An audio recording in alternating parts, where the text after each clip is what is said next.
यहां जो डीएनए दिया है ये सिंगल स्टैंड है या डबल स्टैंड? इसको एक ही डायरेक्शन में रीड करना है, या तो 5 to 3 रीड करोगे या 3 to 5, sequence will remain the same. दोनों को पहले 5 to 3 रीड करो, क्या सीक्वेंस है? लिखेंगे RE cut the DNA molecule, RE cut the DNA molecule at some specific site. RE cut the DNA molecule at some specific site that are called recognition or restriction site, that are called recognition or restriction site, made up of palindromic sequence, that are called recognition or restriction site, made up of palindromic sequence, average length of which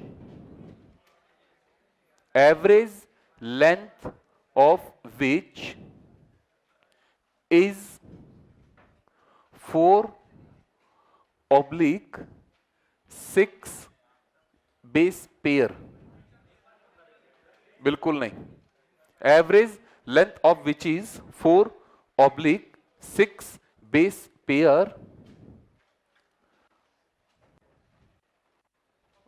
next line, two type of cut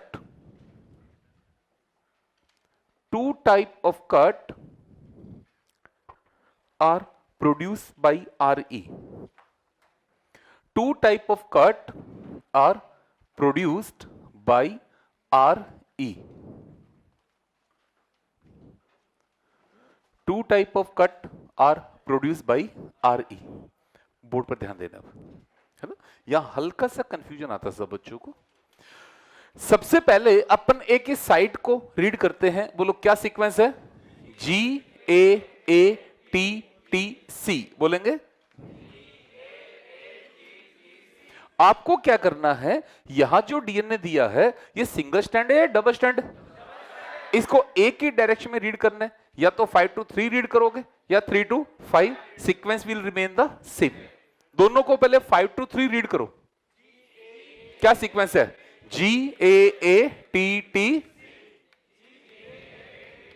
या 3 to 5 read करो।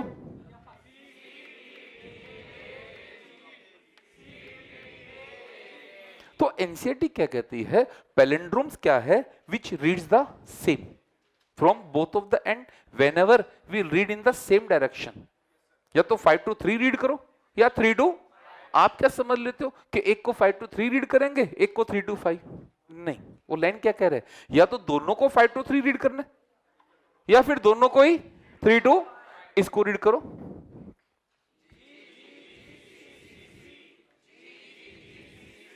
अब 3 to 5 read करेंगे, आई बस समझ में? आपको मतलब एक रखना है, या तो 5 to 3 या 3 to, ऐसा नहीं एक को 5 to 3 तो दूसरे को 3 to 5। एग्जाम में ना एक क्वेश्चन तो ये पूछ लेते हैं, which of the following is a palindrome sequence. इस साल ये क्वेश्चन आ गया था, which of the following is a palindrome sequence. एक चीज के लिए अब एक काम करेंगे, इस पैलिंड्रोम सीक्वेंस को द्वारा रीड कर लेंगे एक बार सारे बच्चे, कर लिया? अब इस सीक्वेंस का सेंटर निकालो, सेंटर क्या है? 80 नहीं, सेंटर क्या है? 80। सेंटर क्या है? जो ओब्लिक कट होता है ना, वो ओब्लिक कट कभी भी सेंटर में नहीं लगता। कहां लगता है? सेंटर या little away from the centre. और स्ट्रेट कट हमेशा सेंटर में लगता है। इसका सेंटर क्या है? तो ये कट तो क्या लगा? सेंटर में। कहां लगा? लेकिन यहां सेंटर क्या है? तो ये सेंटर में लगेगा या little away from the centre. ये कट यहां लगा है GA के बीच। कहां लगा है? अब जिन सीक्वेंस में ऊपर कट लगेगा उसी सीक्वेंस में नीचे कट लगेगा। ऊपर किस में कट लगा तो नीचे भी किस में लगेगा जी, ये हाँ जी, ये कोई काटो तुम। ओके, ऊपर किस में कट लगा तो नीचे लग गया। अब इसको सर्कुलर में सर्कुलर में पढ़ेंगे। मैं यहां सीक्वेंस लेता हूं G A T T C C T T A G. यहां तक क्लियर? ये कट यहां लगा और ये यहां लगा ना, तो इसका मतलब ये इस तरह का कट लग गया ना, लग गया ना। तो जब इस तरह का कट लग गया, ये इधर हो गया, ये इधर हो गया, तो देखो इधर क्या बच गया हमारा जी के साथ, बाकी इधर आओ। तो ये जो हमारे एंड बने हैं, ये एंड क्या है, सिंगल स्टैंड है या डबल स्टैंड है? क्या एक दूसरे के कॉम्प्लीमेंट्री है?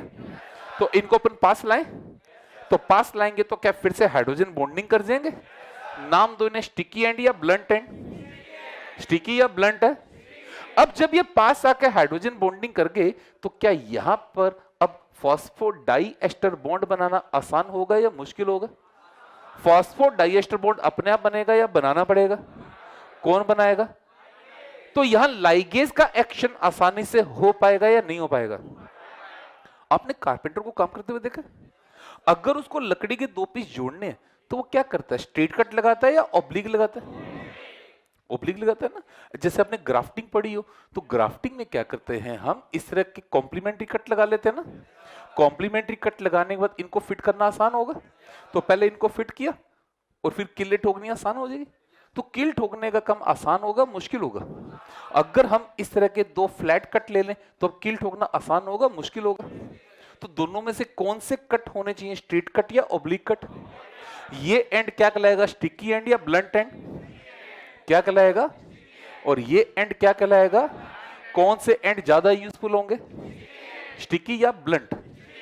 एक लाइन एनसीईआरटी के अंदर ना, वहां बच्चे कंफ्यूज होते हैं। एनसीईआरटी खोल के रखो सारे बच्चे,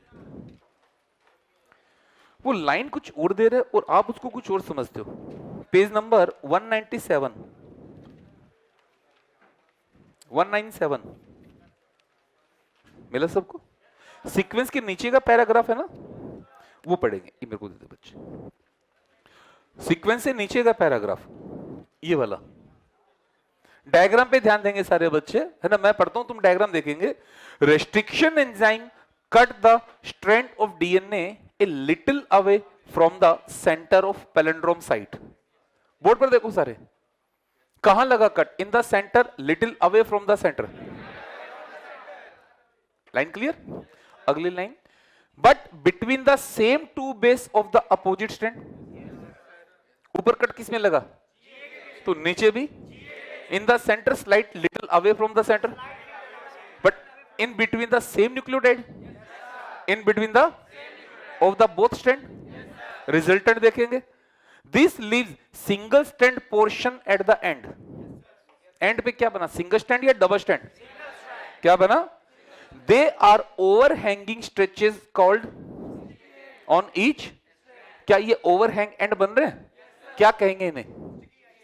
क्यों कहेंगे स्टिकी एंड? कारण क्या है? अगला स्टेटमेंट, हाँ, they are named so because they form hydrogen bond with each cut counterparts. अब जैसे ये दोनों पास आए, पास आते ही क्या हाइड्रोजन बॉन्डिंग होगी? अगर इनमें हाइड्रोजन बॉन्डिंग होगी तो लाइगेज का काम आसान हो जाएगा या मुश्किल होगा? अगली लाइन पढ़ेंगे, this stickiness of the and facilitate the action of the enzyme DNA. वो डीएनए लाइगेज हाइड्रोजन बॉन्ड बना रहे या हाइड्रोजन बॉन्डिंग अपने आप बन गई? तो डीएनए लाइगेज हाइड्रोजन बॉन्ड बनाएगा या फॉस्फोडाइएस्टर बॉन्ड बनाएगा। लेकिन अगर वो स्टिकीनेस नहीं होती तो क्या लाइगेज अपना काम आसानी से कर पाता? और अगर स्टिकीनेस होगी तो लाइगेज अपना काम आसानी से। अब मैं इनकी बात करता हूं, अगर इन दोनों एंड को जोड़ना पड़े तो क्या लाइगेज अपना एक्शन आसानी से कर पाएगा? तो ब्लंट एंड हमारे काम के है या नहीं है? कौन से काम के? लेकिन अगर ब्लंट बन जाए तो हम ब्लंट को स्टिकी एंड में बदल लेंगे। ब्लंट एंड को कुछ ज्यादा मुश्किल काम नहीं है। मैंने यहां एक सीक्वेंस लगा दी, ए ए ए ए, तो यहां मैंने लगा दी टी टी टी टी। चलो चेक कर लो क्या हो गया, ब्लंट एंड या स्टिकी एंड? हमारे लिए काम के कौन से एंड है, स्टिकी है या ब्लंट है? लेकिन अगर कोई एंजाइम ब्लंट एंड बनाता है तो क्या ब्लंट एंड हमारे काम के हैं या नहीं है? हमें उनको स्टिकी एंड में, तो हमें एक स्टेप और एक्स्ट्रा करना पड़ेगा, एक स्टेप और एक्स्ट्रा। एनसीईआरटी ब्लंट एंड पे काम नहीं करती, केवल काम किस पे कर रही है? केवल काम किस पे कर रही है? क्योंकि अल्टीमेटली क्या चीज, स्टिकी एंड या ब्लंट एंड? भैया ब्लंट एंड पे लाइगेज का एक्शन आसानी से हो पाएगा, किस पे हो पाएगा?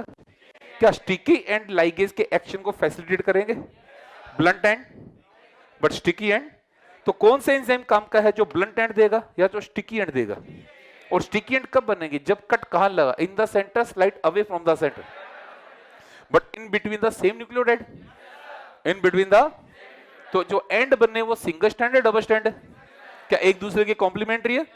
जैसे ही पास आएंगे हाइड्रोजन बॉन्डिंग कर लेंगे, तो क्या लाइगेज का एक्शन आसानी से हो जाएगा? क्या लाइगेज को एक्शन को करवाने के लिए स्टिकीनेस होना जरूरी है? अगर ब्लंट एंड है तो लाइगेज काम आसानी से, तो ब्लंट को किस में बदलना पड़ेगा? अल्टीमेटली हमें क्या चाहिए, स्टिकी एंड या ब्लंट एंड? लेकिन अगर ब्लंट एंड बने तो स्टिकी एंड में, स्टिकी एंड में आया हुआ क्वेश्चन है यहां से, कोई डाउट? लिखो पहला स्टिकी एंड, जोर से बोल, किसकी वजह से, क्यों बदल जाएगा? किधर उल्टा लिख दिया? हाँ हाँ हाँ, बिल्कुल बिल्कुल बिल्कुल बिल्कुल, ये उल्टा कर दिया मैंने ना, टी टी ए ए। अब सही है? अब ओके लिखेंगे, oblique cut,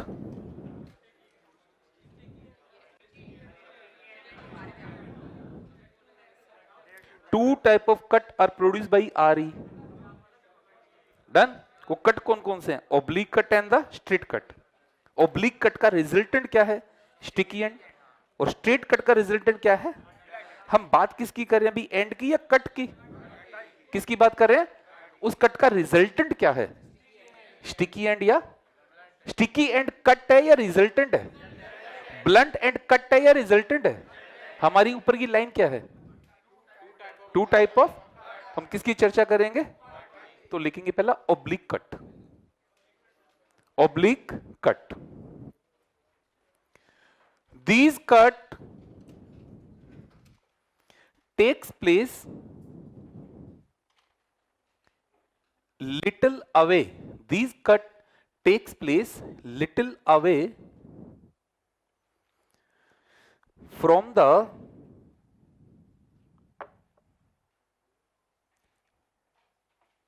center of the recognition site, from the center of the recognition site, but in between same nucleotide of both strand, but in between same nucleotide of both strand, these cut takes place little away from the center of recognition site, but in between same nucleotide of both strand. This leave single strand portion at the end. This leave single strand portion at the end. This leave single strand portion at the end, है ना? पहले diagram बनेगा भैया ये वाला, GAATTC, और ये cut कौन लगाता है, इको R1। ये तो बच्चों हर साल का क्वेश्चन है लगभग, इको R1 का क्वेश्चन हर साल आता है। पहले केवल दो लाइनें जो लिखी ना वो समझाइए, कहां लग रहा है कट, इन द सेंटर और little away from the centre, but in between the, और इसके कारण क्या बने, स्टिकी एंड। क्या बने, स्टिकी एंड, है ना? अब एनसीईआरटी की लाइन कॉपी आएगी, लिखेंगे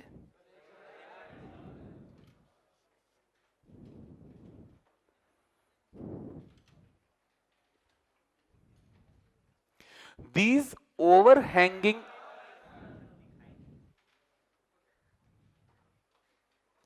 these these overhanging stretches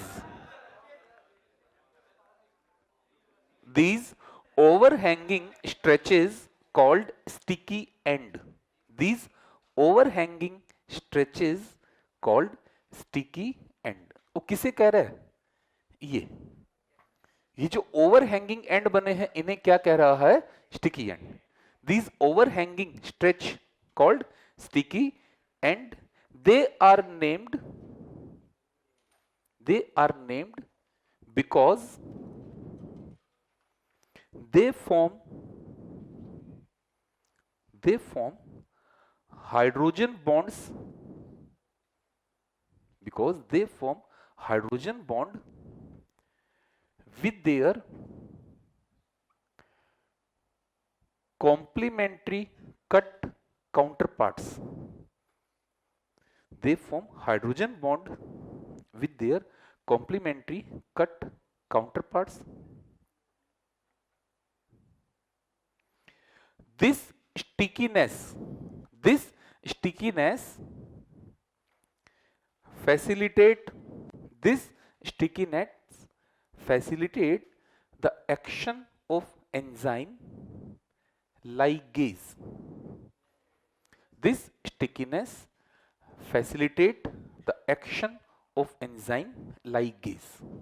हाँ बच्चों, केवल हमें फॉस्फोडाइएस्टर बॉन्ड को तोड़ना था या उसको बनाना भी था? तोड़ने का काम कौन कर रहा था? आरई. तो बनाने का काम लाइगेज. तोड़ने का काम तो बनाने का काम.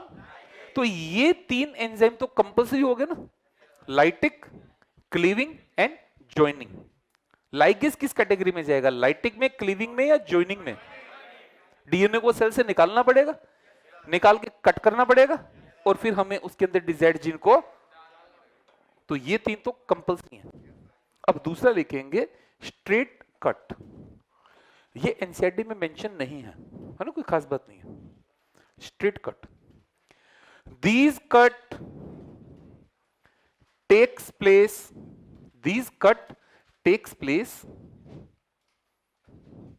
at the center of the recognition site. These cut takes place at the center of the recognition site, due to which blunt end are formed. Due to which blunt end are formed. कैसे and बनेंगे यहां? Sticky and या blunt and बना के. ये काम करता है SMA1. कौन करेगा ये? SMA1.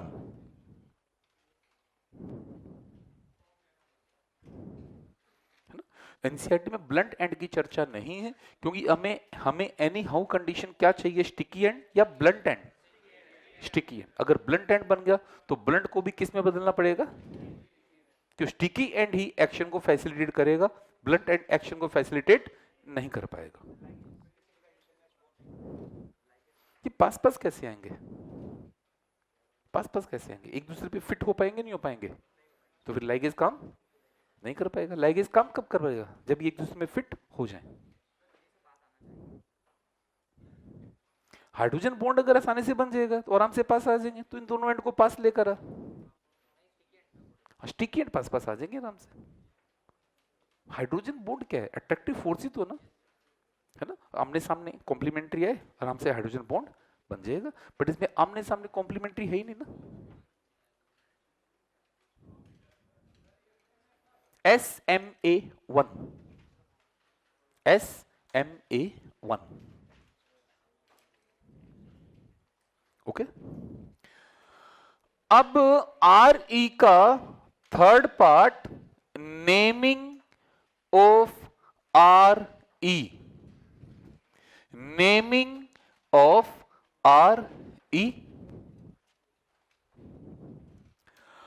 आरी को जो नेमिंग करते हैं, नेमिंग के अंदर जो फर्स्ट लेटर है, लिखते चलेंगे साथ साथ, फर्स्ट लेटर क्या बताता है?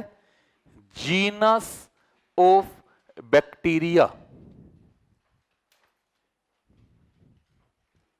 फर्स्ट लेटर क्या बताता है? Genus of bacteria. Second and third letter क्या बताता है? Species of bacteria. First letter क्या बताता है? Genus of bacteria. सेकंड और थर्ड letter species of bacteria. Fourth letter, जो फोर्थ लेटर होता है, फोर्थ लेटर क्या बताता है? Strain of bacteria. ये जो स्ट्रेन होता है ना, ये ऑप्शनल होता है। स्ट्रेन का होना कंपलसरी नहीं है। जैसे ये एंजाइम है SMA1, क्या इसमें स्ट्रेन है या नहीं है? इसमें स्ट्रेन, स्ट्रेन तो क्या जेनेटिकल वेरिएंट है, बन भी सकता और उसका बनना जरूरी। रोमन लेटर, जो रोमन नंबर होता है, रोमन नंबर क्या बताता है? Order of isolation. Roman letter क्या बताता है? Order of isolation.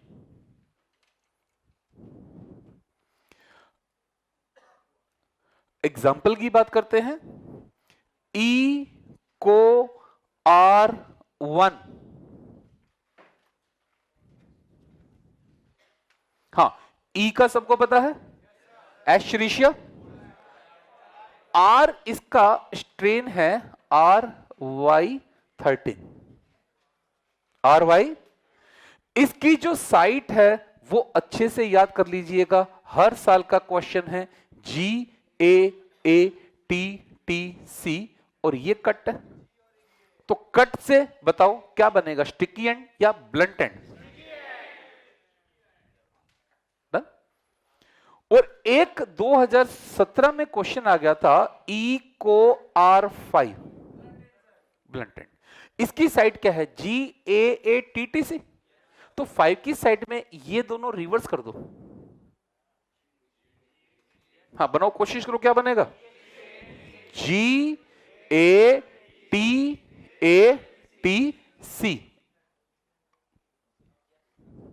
दोनों क्या बनेगा? ब्लंट एंड या स्टिकी एंड?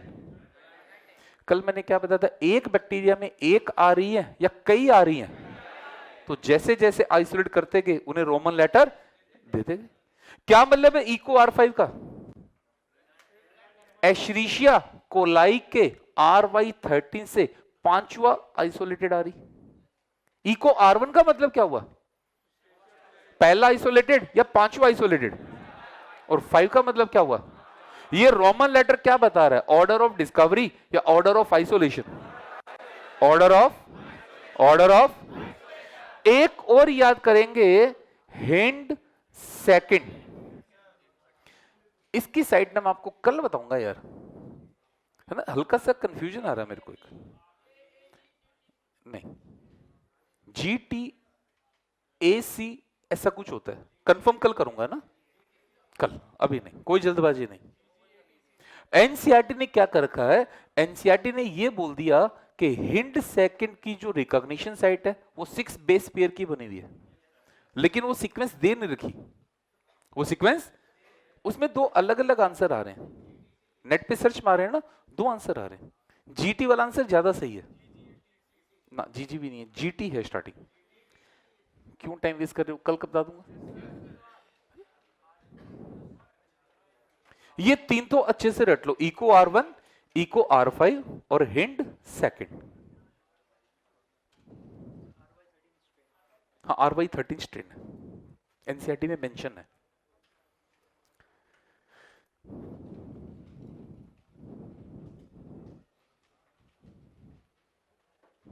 अब कुछ special point, hind second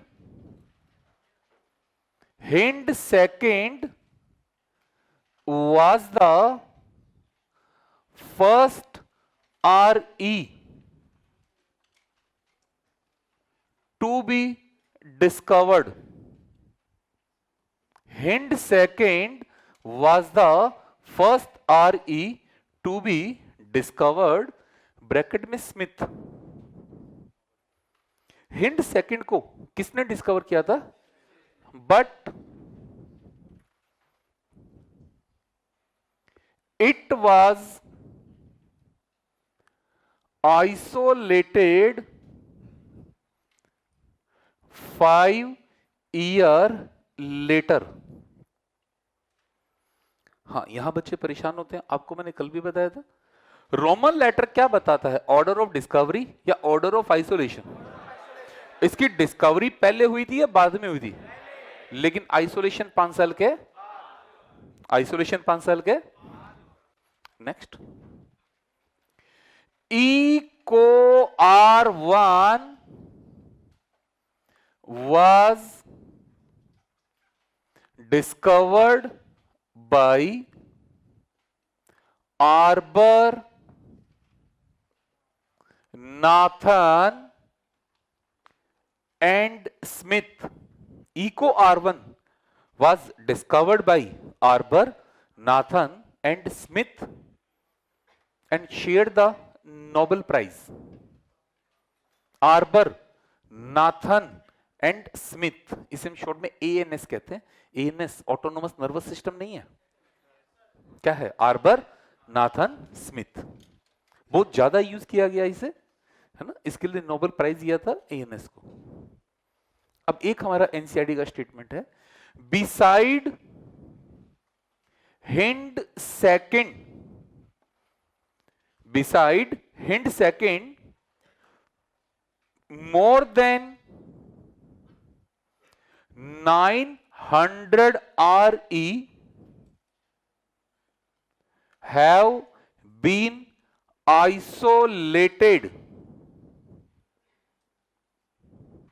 from 230 strain of bacteria. Beside hind second, 900 or more than 900 RE have been isolated from 230 strain of bacteria. ये NCERT का स्टेटमेंट है.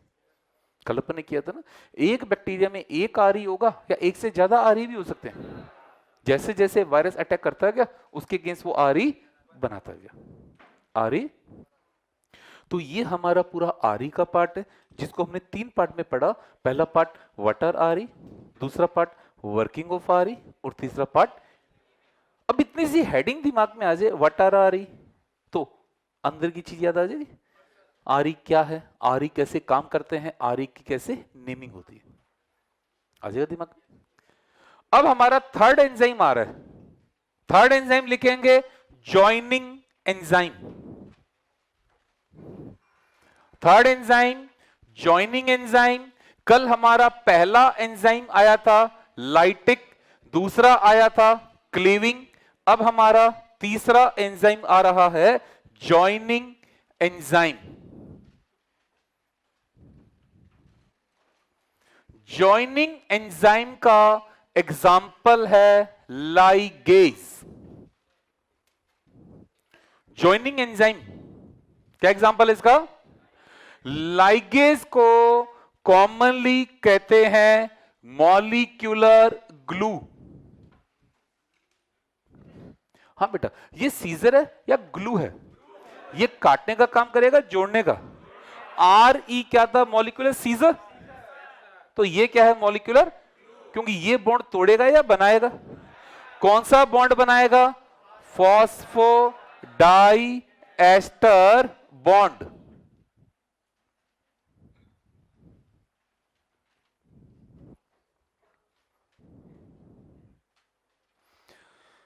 Ligase को भी किसने डिस्कवर किया था? HG खुराना.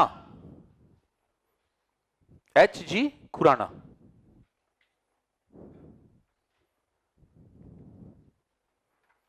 ठीक है.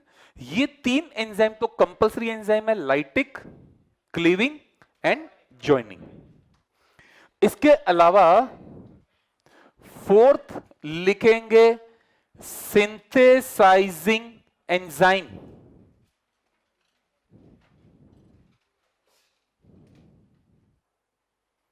हम सिंथेसिस भी कर सकते हैं। सिंथेसाइजिंग एंजाइम में पहला डीएनए पॉलीमरेज। डीएनए पॉलीमरेज क्या करेगा? डीएनए से डीएनए बनाएगा। दूसरा आरएनए पॉलीमरेज, ये डीएनए से क्या बनाएगा? आरएनए।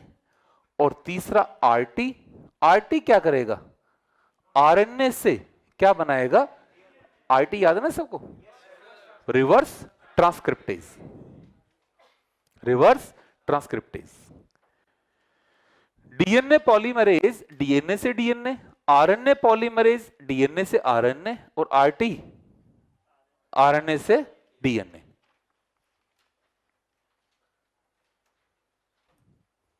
Last alkaline phosphatase.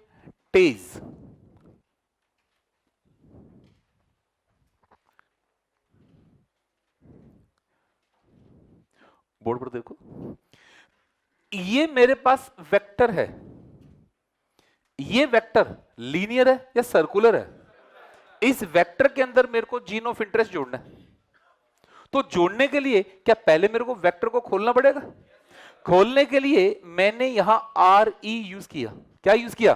तो क्या आर ई यूज करने से वेक्टर पे कट लग जाएगा? वेक्टर सर्कुलर रहेगा या लीनियर हो गया? ये कौन सा एंड है? तो ये क्या बन गया? ये। तो ये 5' एंड पे क्या होता है? फॉस्फेट। 5' पर, थर्ड पर, थर्ड पर, तो 5' पर।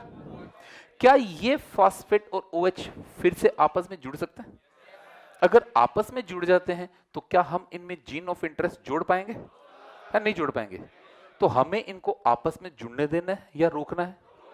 तो ये फॉस्फेट हटा दो। क्या हटा दो?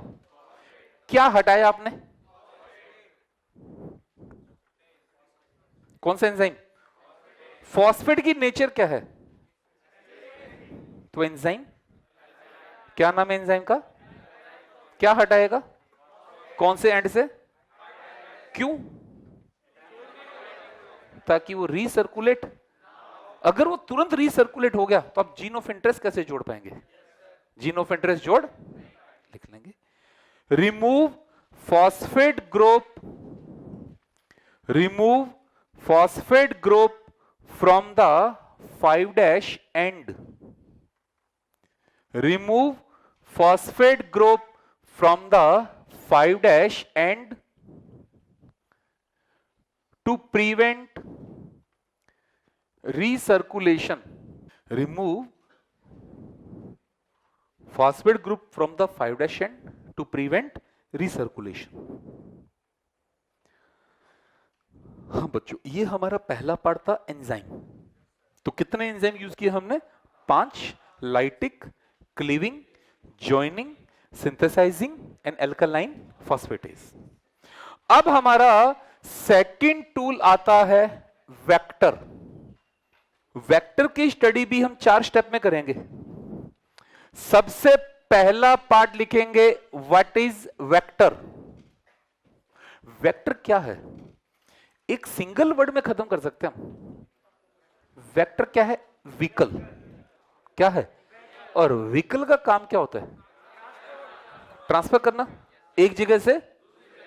तो वेक्टर को भेजना है या वेक्टर के साथ भेजना है? वेक्टर को नहीं भेजना, वेक्टर के हेडिंग डाली। व्हाट इज वेक्टर लिख लेंगे। Also called vehicle, also called vehicle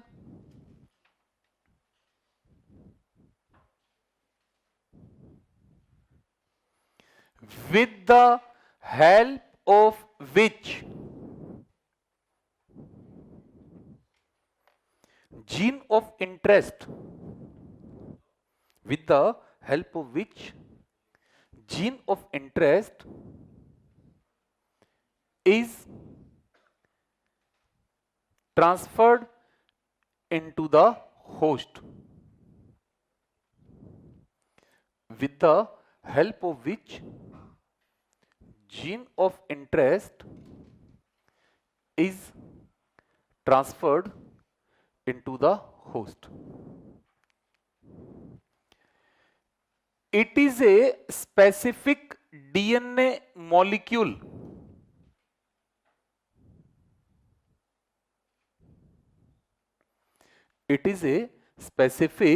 DNA molecule which may be natural or artificial. Which may be natural or artificial. Is it clear? Single word में खत्म करना. व्हाट इज द वेक्टर और vehicle का क्या काम है? किसको ट्रांसफर करना है, कहां भेजना है. तो वेक्टर की फॉर्म में हम क्या काम लगा रहेंगे? एक डीएनए. क्या काम लाएंगे? एक second property of vector. Heading property of vector.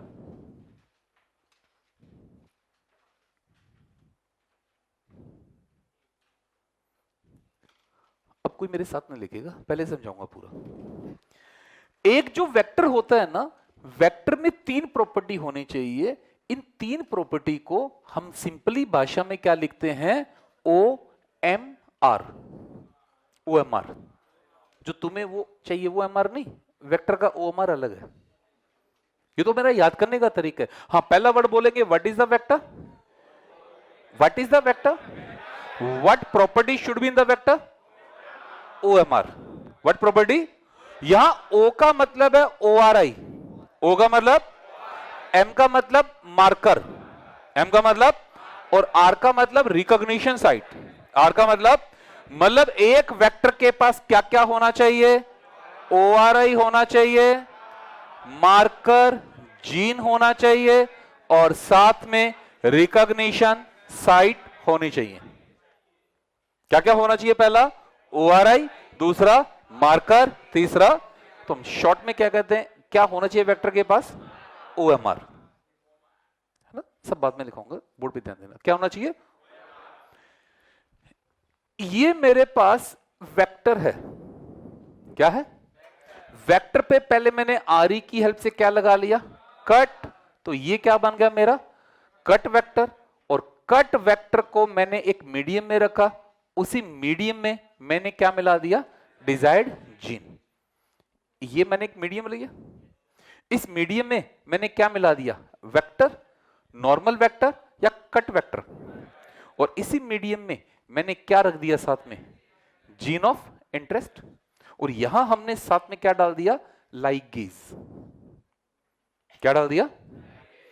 क्या ये जीन ऑफ इंटरेस्ट वेक्टर के साथ जुड़ सकता है या जुड़ेगा? कंफर्म तो नहीं है? जुड़ेगा कंफर्म तो हो सकता है कि वेक्टर के दोनों एंड आपस में जुड़ जाए. अगर वेक्टर के ही दोनों एंड आपस में जुड़ गए तो ये जो आपके पास बना, ये आपका नॉन रिकॉम्बिनेंट वेक्टर है या रिकॉम्बिनेंट वेक्टर है. और अगर इनके बीच में डिजायर्ड जीन अगर जुड़ गया तो आपको क्या चाहिए? नॉन रिकॉम्बिनेंट वेक्टर या रिकॉम्बिनेंट वेक्टर. बट यार हमें देख के थोड़ी पता लगेगा कौन नॉन रिकॉम्बिनेंट है कौन रिकॉम्बिनेंट है. क्या हमें देख के पता लगेगा या हमें सिलेक्शन करना पड़ेगा? तो सिलेक्शन करने के लिए हमें किसकी जरूरत पड़ेगी? Marker gene. किसकी जरूरत पड़ेगी? तो एक मार्कर जीन हमें कहां चाहिए? रिकॉम्बिनेंट वेक्टर का सिलेक्शन करने में. क्या चाहिए हमें? रिकॉम्बिनेंट वेक्टर या नॉन रिकॉम्बिनेंट वेक्टर? तो क्या हमें रिकॉम्बिनेंट वेक्टर का सिलेक्शन करना पड़ेगा? सिलेक्शन करने के लिए हमें चाहिए मार्कर जीन. अब मैंने रिकॉम्बिनेंट वेक्टर तो बना लिया, लेकिन यार मेरा टारगेट थोड़ी पूरा हो गया. मैंने रिकॉम्बिनेंट वेक्टर कैसे बनाया? जीन ऑफ इंटरेस्ट को वेक्टर के साथ जोड़ दिया. बट वास्तव में मेरे को रिकॉम्बिनेंट वेक्टर चाहिए या मेरे को इस जीन का प्रोडक्ट चाहिए? तो मेरे को अब इस रिकॉम्बिनेंट वेक्टर को बैक्टीरिया में एंटर करवाना है। प्रोडक्ट कहां बनेगा? बैक्टीरिया के अंदर। तो अब मेरे को कहां एंटर करवाना है? तो अब मैं इस मीडियम में क्या डाल दूंगा? बैक्टीरिया। क्या डाल दूंगा? और क्या कोशिश करूंगा वेक्टर बैक्टीरिया में चला जाए? जाएगा या जा सकता है? छोटी तो नहीं हो सकता है वेक्टर नहीं गया। अगर वेक्टर नहीं गया तो ये जो बैक्टीरिया मेरे पास बना ये क्या है? नॉन ट्रांसफॉर्मेंट या ट्रांसफॉर्मेंट? और ये क्या है? आपको क्या चाहिए? नॉन ट्रांसफॉर्मेंट या ट्रांसफॉर्मेंट? तो क्या आप आंखों से देखकर बता पाओगे? क्या ट्रांसफॉर्मेंट का भी सिलेक्शन करना पड़ेगा? तो हमें कितने पार्ट में सिलेक्शन करना पड़ेगा? 2 पार्ट में। हमें कितने मार्कर जीन चाहिए? कितने मार्कर जीन चाहिए? वो मार्कर जीन हमारी किस में हेल्प करेंगे? वो मार्कर जीन हमारी हेल्प करेंगे एक तो किसको निकालने में? ट्रांसफॉर्मेंट, और दूसरा रिकॉम्बिनेंट। किसको निकालने में हेल्प करेंगे? एंड हो गया यहां तक काम। अब मैंने ट्रांसफॉर्मेंट बैक्टीरिया छांट लिया। अब मेरे को इस ट्रांसफॉर्मेंट बैक्टीरिया चाहिए या इसके अंदर प्रोडक्ट चाहिए? और वो प्रोडक्ट मेरे को स्मॉल स्केल पर चाहिए, लार्ज स्केल पर। तो मैं अब इस ट्रांसफॉर्मेंट बैक्टीरिया को क्या करवाऊंगा?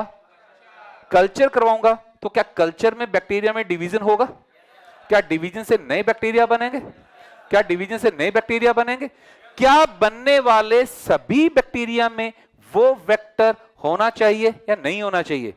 इसका मतलब कि जब डिवीजन होगा, जब नए बैक्टीरिया बनेंगे, क्या उन सभी नए बैक्टीरिया में ये वेक्टर आना चाहिए या नहीं आना चाहिए? इसका मतलब केवल बैक्टीरिया का डिवीजन होना चाहिए या वेक्टर का भी रेप्लिकेशन होना चाहिए? और वेक्टर को रेप्लिकेट करने के लिए याद करो ORI का होना। अगर इस वेक्टर में ORI नहीं है, अगर वेक्टर में ORI नहीं है तो क्या वेक्टर रेप्लिकेट कर पाएगा? नहीं कर पाएगा। तो ये वेक्टर मेरे किसी काम का है या नहीं है? क्या बनने वाले सारे बैक्टीरिया में वेक्टर जाना चाहिए, नहीं जाना चाहिए? क्या इसके लिए वेक्टर का रेप्लिकेशन होना चाहिए? क्या रेप्लिकेशन के लिए ORI का होना जरूरी है? जरूरी है या नहीं है? तो क्या ORI होना चाहिए, नहीं होना चाहिए? कम से कम कितने ORI होने चाहिए? कम से कम कितने ORI होने चाहिए? क्या वेक्टर में ORI का होना जरूरी है? क्या मार्कर जीन का होना जरूरी है? ORI कम से कम, मार्कर जीन कम से कम, ORI कम से कम, मार्कर जीन कम से कम। कोई डाउट? क्या वेक्टर के पास खुद का ORI है? क्या वेक्टर खुद रेप्लिकेशन कर लेगा या नहीं करेगा? अब आपको मैं 2 बैक्टीरिया दे रहा हूं। एक तो ये बैक्टीरिया जिसके पास वेक्टर की केवल एक कॉपी है, और ये दूसरा बैक्टीरिया है, इस बैक्टीरिया के पास वेक्टर की बहुत सारी कॉपी है। इसे क्या कहेंगे? सिंगल कॉपी या मल्टीपल कॉपी? और इसे अगर वेक्टर की बहुत सारी कॉपी होंगी तो आपने वेक्टर के साथ अपना जीन ऑफ इंटरेस्ट जोड़ रखा है। अगर वेक्टर की बहुत सारी कॉपी है तो आपके पास यहां जीन ऑफ इंटरेस्ट की भी। तो दोनों में से ज्यादा प्रोडक्ट कहां मिलेगा? एक्स में या वाई में? तो हमें कौन सा वेक्टर सेलेक्ट करना चाहिए? सिंगल कॉपी या मल्टीपल कॉपी? तो ORI जो होता है, ORI के 2 काम होते हैं। पहला तो ORI से क्या स्टार्ट होता है? दूसरा ORI कॉपी नंबर को भी कंट्रोल करेगा। किसको कंट्रोल करेगा? ये क्या है? सिंगल कॉपी नंबर या मल्टीपल कॉपी नंबर? अब एनसीईआरटी की लाइन लगाएंगे, लो कॉपी नंबर या हाई कॉपी नंबर? अगर हमें लार्ज स्केल प्रोडक्शन चाहिए तो हमें क्या सिलेक्ट करना चाहिए? लो कॉपी नंबर या हाई कॉपी नंबर? डन। तो ये कितनी कॉपी होगी वो डिपेंड करेगा ORI की वर्किंग एफिशिएंसी कितनी है, ORI की काम करने की पावर, उस पर डिपेंड करेगा वो वेक्टर हमारा सिंगल कॉपी में होगा या मल्टीपल कॉपी। जैसे अपन जीरोक्स मशीन की बात करते हैं ना, एक मशीन तो वो होती है जो 1 मिनट में 10 कॉपी निकालती है, और एक मशीन 1 मिनट में 100 कॉपी निकाल देती है। मशीन तो वही है बट उसकी वर्किंग एफिशिएंसी ज्यादा है। ORI तो वही है बट उसकी वर्किंग एफिशिएंसी सेम है या वेरी कर रही है? तो हमें कौन सा सेलेक्ट करना चाहिए जिसकी वर्किंग एफिशिएंसी लो है या हाई है? अगर हाई होगा तो वहां वेक्टर का नंबर कम होगा, ज्यादा होगा? वेक्टर का नंबर जितना ज्यादा होगा हमारे लिए वो बेनिफिशियल। एक एनसीईआरटी की लाइन है, हमें उसको हल्का सा ऑल्टर करना पड़ेगा। एनसीईआरटी ने क्या दे दिया कि when a gene of interest is linked to the sequence, वो किस सीक्वेंस की बात कर रहा है? ओआरआई की। अब आप मेरे को ये बताओ, आपको जीन ऑफ इंटरेस्ट ओआरआई में जोड़ना है? आप ओआरआई को तो डिस्टर्ब कर ही नहीं सकते। आपने ओआरआई को डिस्टर्ब किया तो ओआरआई ने काम करना, तो रेप्लिकेशन होगा नहीं होगा। ये एनसीईआरटी की लाइन। अब मैं दूसरी ने बोल रहा हूं, हम जीन ऑफ इंटरेस्ट को एक ऐसे वेक्टर के साथ जोड़ेंगे जिसके पास ओआरआई है। अब लगाओ दिमाग, आप जीन ऑफ इंटरेस्ट को वेक्टर के साथ जोड़ोगे या ओआरआई के साथ जोड़ोगे? हमें जीन ऑफ इंटरेस्ट को एक ऐसे वेक्टर के साथ जोड़ना है जिसके पास, ताकि हम होस्ट में इसका मल्टीप्लिकेशन करवा सकें। होस्ट में इसका मल्टीप्लिकेशन, एनसीईआरटी खोलेंगे सारे बच्चे।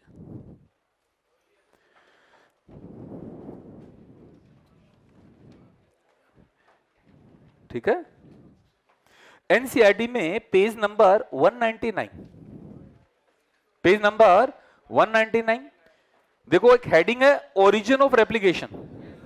ओरिजिन ऑफ, चलो पढ़ना शुरू करेंगे। This is a sequence from where replication, भागो मत, पहली लाइन क्लियर, दिमाग में लाइनें गुजरनी चाहिए। This is a sequence from where replication, इसका मीनिंग क्लियर।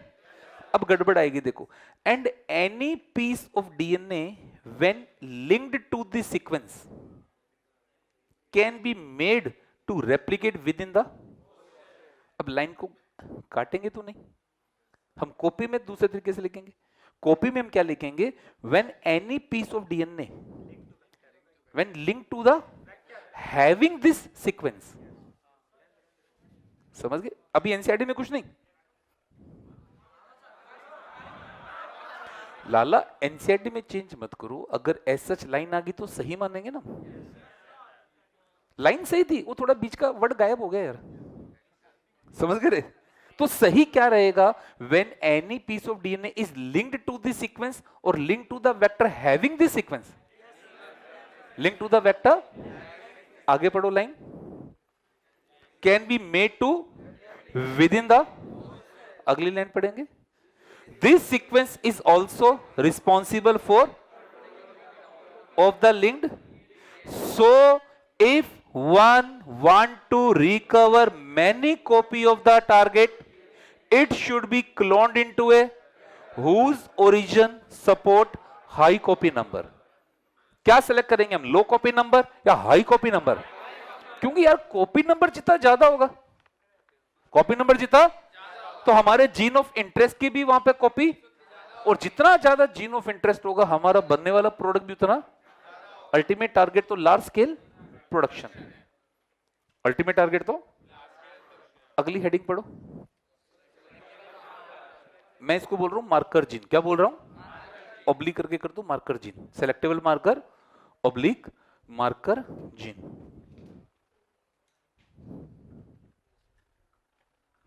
पढ़ेंगे हाँ। In addition to the ORI the vector require है which help in identify and eliminate non transformant. आपको नॉन ट्रांसफॉर्मेंट चाहिए या नहीं चाहिए? रखना है या एलिमिनेट करना है?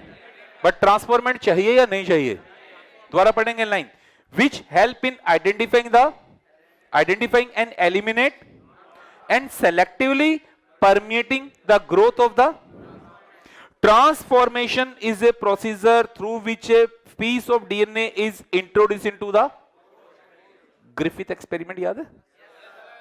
ट्रांसफॉर्मेशन में क्या होता है? डीएनए का एक पीस बैक्टीरिया में एंटर कर जाता है। ग्रिफिथ एक्सपेरिमेंट याद है? अगली लाइन, ब्रैकेट लाइन छोड़ देंगे। Normally the gene encoding resistant to such as ampicillin, chloramphenicol, tetracycline and are considered useful selectable marker for. अब सुनो, ये जो एंटीबायोटिक है ना, ये सारे पुराने एंटीबायोटिक्स हैं। हमने एंटीबायोटिक अपनी लाइफ में इतने ज्यादा यूज कर दिए कि बैक्टीरिया एंटीबायोटिक के लिए ढीठ हो गए।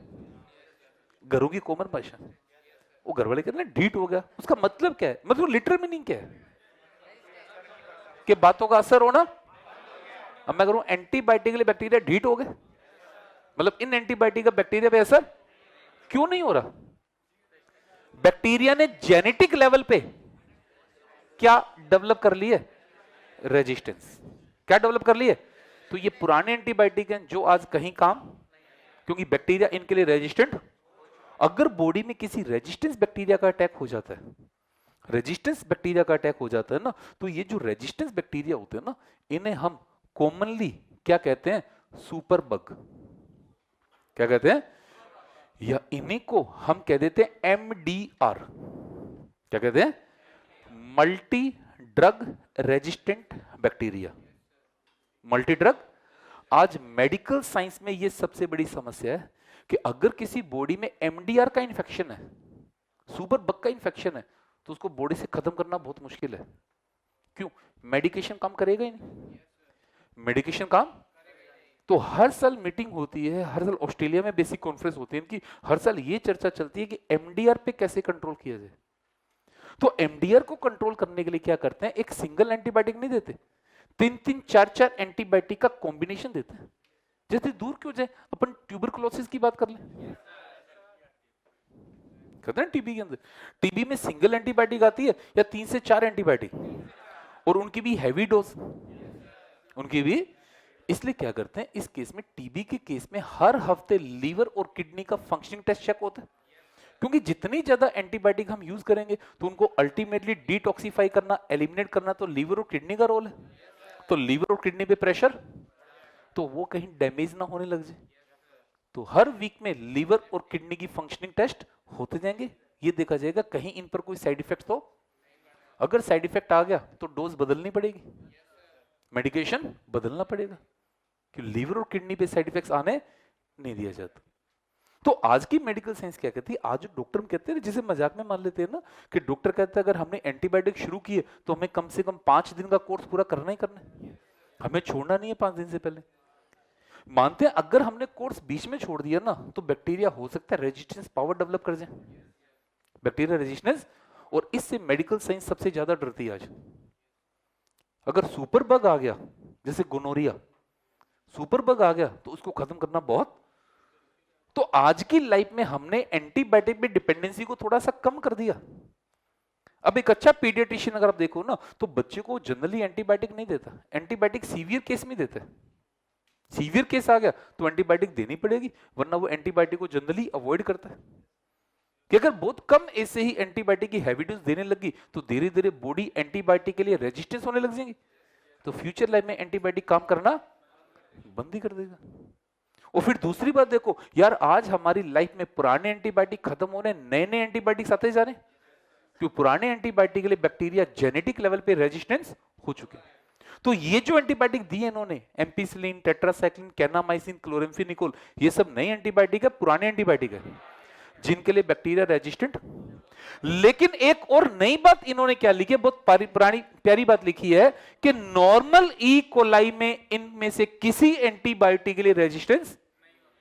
हमने ह्यूमन के ज्यादातर प्रोडक्ट बनाने के लिए ई कोलाई को यूज किया। किसको यूज किया?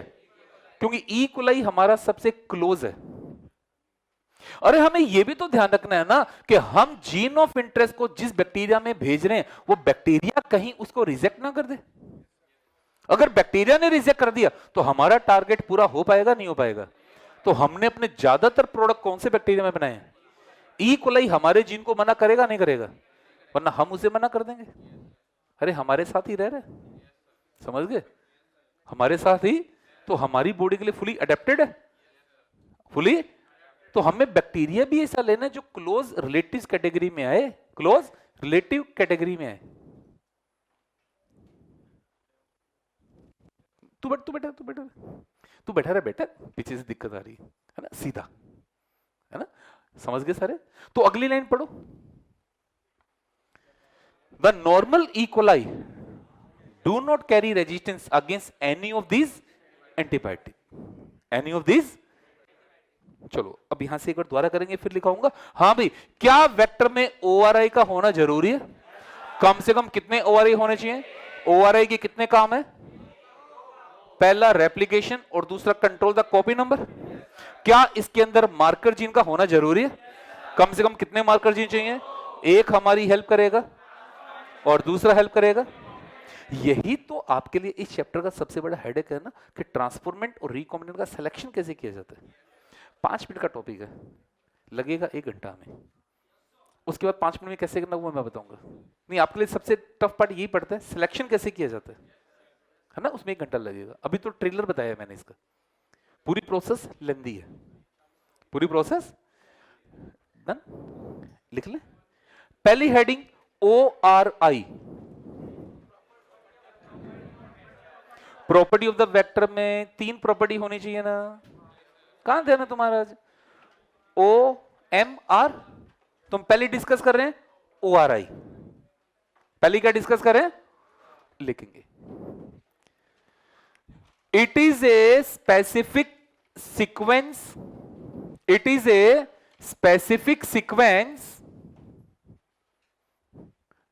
from where replication start.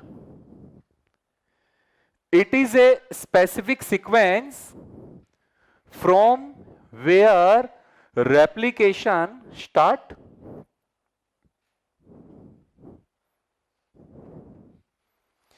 When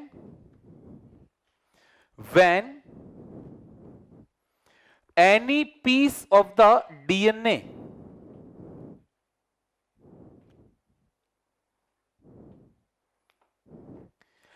linked to the vector, when any piece of the DNA linked to the vector having this sequence, having this sequence can be multiplied into the host.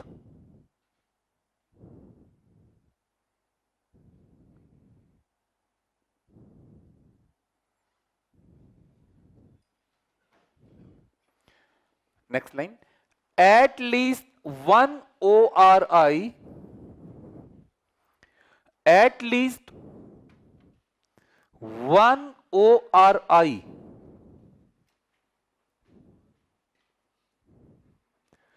must be found in the vector. At least one ORI must be found in the vector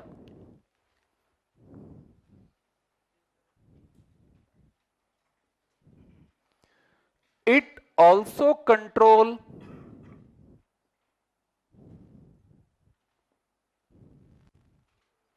copy number.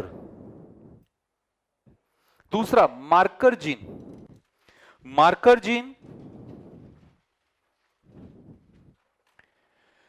they are the specific gene,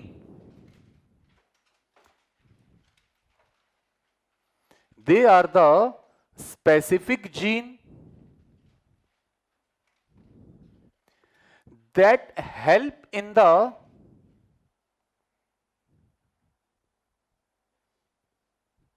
selection of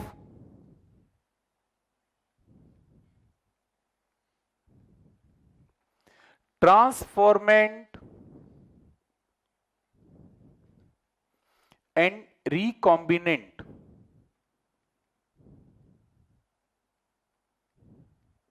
that help in the selection of transformant and recombinant. Normally antibiotic resistance gene,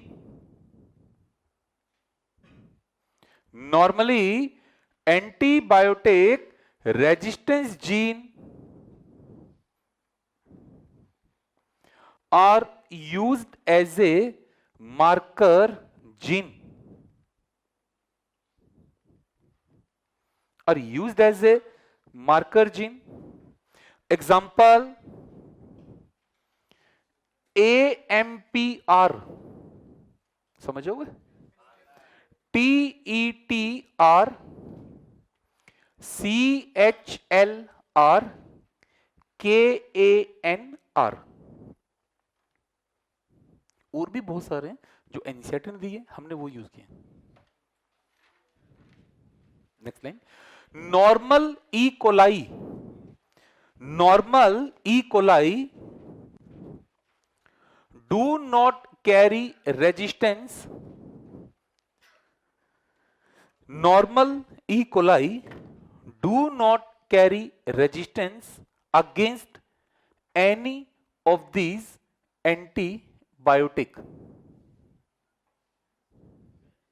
normal E coli do not carry resistance any of these antibiotic. एक special point वो आगे आएगा. later on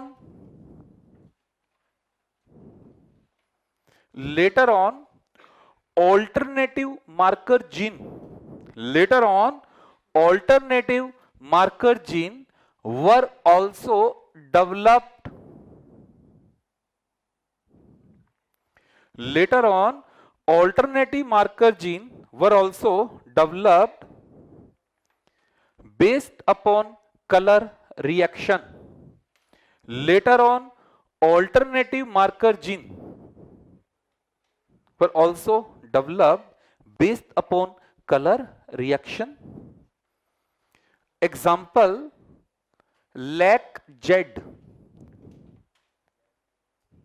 LAC-Z वही operon वाला ही है. LAC-Z क्या बनाता है? Beta galactosidase. क्या बनाता है? Beta galactosidase. डन. चलिए जी, ORI हो गया, मार्कर हो गया. अब लिखो तीसरा, recognition site. Recognition site oblique करके क्लोनिंग साइट.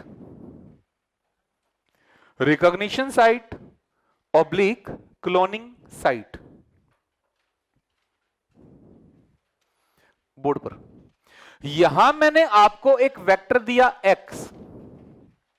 इस x के पास कितने रिकॉग्निशन साइट है? कौन से एंजाइम के लिए? आप कौन सा आर यूज कर सकते हो? Eco R1. इसके अलावा आप और कोई भी एंजाइम यूज? ये y वेक्टर है. इसके पास कितने रिकॉग्निशन साइट है? बड़ो चारों किसके लिए? यहां इको R1 यूज करो. कट एक जगह लगेगा तो वेक्टर खुलेगा या वेक्टर टूट जाएगा? ये वेक्टर काम का है या नहीं है? इसका मतलब एक RE के लिए, एक RE के लिए रिकॉग्निशन साइट एक होनी चाहिए या एक से ज्यादा होनी चाहिए? अगर एक RE के लिए एक से ज्यादा रिकॉग्निशन साइट हुई तो क्या वेक्टर फ्रेगमेंटेड हो जाएगा? तो वो काम का रहेगा नहीं रहेगा? X और Y में से कौन काम का? X या Y?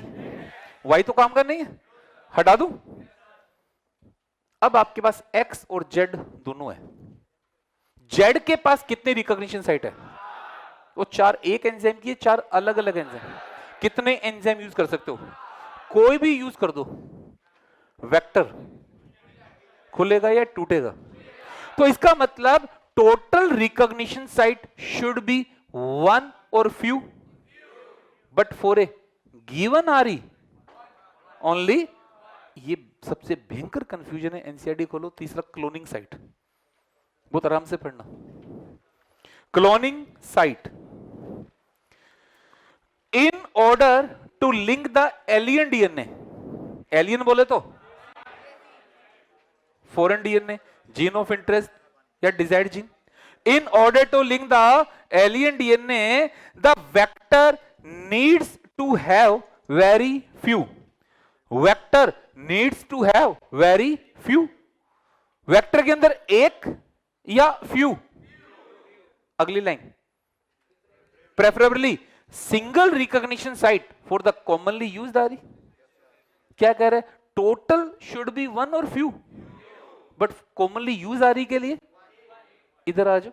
Total recognition site one है या फ्यू है? बट एक आरई के लिए टोटल 1 है या फ्यू है, बट एक आरई के लिए। अगली लाइन पढ़ो, presence of more than one recognition site within the will generate which will. पहली लाइन में कंफ्यूजन आता है, total recognition site should be one or few, but one for one. Total should be one or few. अगर few site है तो हमारे पास क्या आरई के अंदर चॉइस है या नहीं है? क्या हम यहां एक से ज्यादा टाइप के आरई यूज कर सकते हैं? बट यहां तो, और वो कौन सा, इसके अलावा और कोई चॉइस? 4, हम अपनी चॉइस का आरई ले सकते, लेकिन 4 तो है, बट दूसरी बात पे ध्यान दो, एक के लिए एक ही है, एक के लिए, तो total should be one or few, but commonly use आरई के लिए, कॉमनली यूज आरई के लिए। अब आप अपने एनसीईआरटी पे ध्यान दो, आपको पीबीआर 322 का डायग्राम गिवन है। ध्यान से देखो सारे बच्चे, पीबीआर 322 के अंदर ये है ओ आर आई। क्या है? क्या ओ आर आई होना चाहिए, नहीं होना चाहिए? कम से कम कितना होना चाहिए?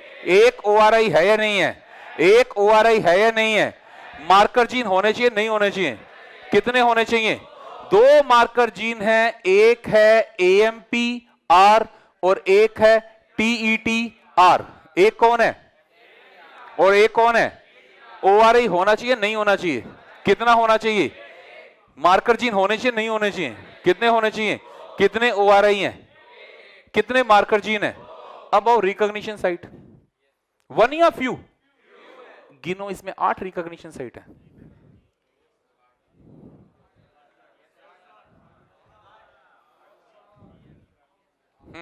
कितनी है? 8। AMPR में चेक करो, 2 हैं, PST1 PVU1। PST1 PVU1 कहां है? AMPR। फिर आगे बढ़ो, ROP दिया हुआ एक, ROP में है PUV सेकंड, PUV।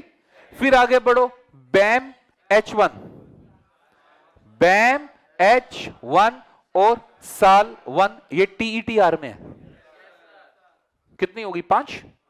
और फिर आगे बढ़ो, देखो eco R1, eco R1, clay 1, hind 3rd कहां है?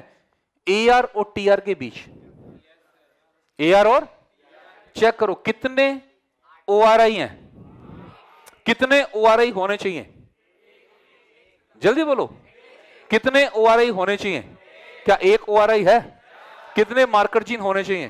क्या 2 मार्कर जीन है? रिकॉग्निशन साइट 1 और फ्यू, बट 1 फॉर 1। चेक करो, टोटल 1 है या फ्यू है? बट एक एंजाइम के लिए आप कोई भी एंजाइम यूज कर लो इनमें से, कट सिंगल या मल्टीपल, तो वेक्टर खुलेगा या टूटेगा? आरओपी। आरओपी क्या है? आरओपी एक जीन है। आरओपी क्या है? एक, ये जीन क्या बनाता है? प्रोटीन।